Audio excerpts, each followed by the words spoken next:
Imaginez découvrir que la femme que vous considérez comme votre meilleure amie, celle qui vit sous votre toit pour vous aider, partage en réalité le lit de votre mari, et que c'est lui qui l'a froidement installée là.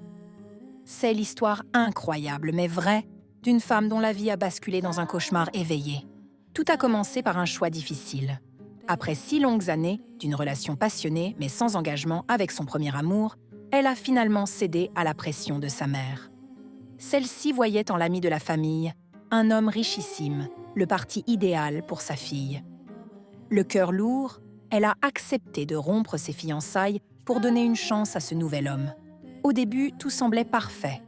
C'était un homme bon, et après 1 an de fréquentation, ils se sont mariés lors d'une cérémonie grandiose qui a fait la fierté de tout son village. Rapidement, leur premier enfant est né, puis un deuxième. Le bonheur semblait total. Mais derrière cette façade, une ombre grandissait. Son mari était distant, absorbé par son travail, et ne l'aidait jamais à la maison. Épuisée entre ses 2 enfants en bas âge et son propre travail, elle se sentait terriblement seule et dépassée. Un jour, à bout de force, elle l'a supplié de l'aider, de trouver quelqu'un pour l'assister dans les tâches ménagères. Son mari a accepté, sans discuter. 2 semaines plus tard, il est rentré avec une femme, plus âgée qu'elle, en la présentant comme une employée venant d'une de ses agences pour l'aider.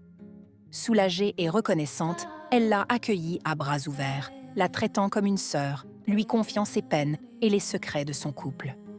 Un après-midi, en rentrant plus tôt du travail, un pressentiment la pousse à ne pas klaxonner comme d'habitude. Elle entre discrètement dans la maison et entend des bruits étranges venant du salon. Le cœur battant, elle pousse la porte et découvre l'impensable. Son mari et cette femme, sa confidente, en plein zébat sur le canapé familial. Sous le choc, elle les appelle, mais ils ne s'arrêtent même pas, continuant leur acte sans la moindre honte.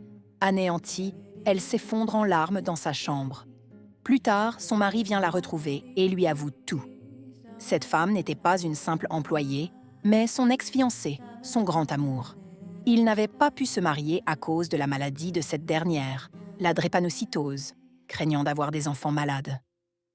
Il lui a avoué ne jamais avoir cessé de l'aimer et qu'il ne pouvait pas vivre sans elle. Le coup de grâce fut lorsqu'il lui a ordonné de quitter la maison si elle n'acceptait pas la situation, car sa maîtresse, elle, ne partirait jamais. Aujourd'hui, elle vit sous le même toit que la rivale qui a volé son mari, piégée par la honte et la peur de décevoir sa mère, qui la croit si heureuse. Cette situation est un véritable déchirement. Que devrait-elle faire? Endurer cette humiliation pour ses enfants et pour sauver les apparences?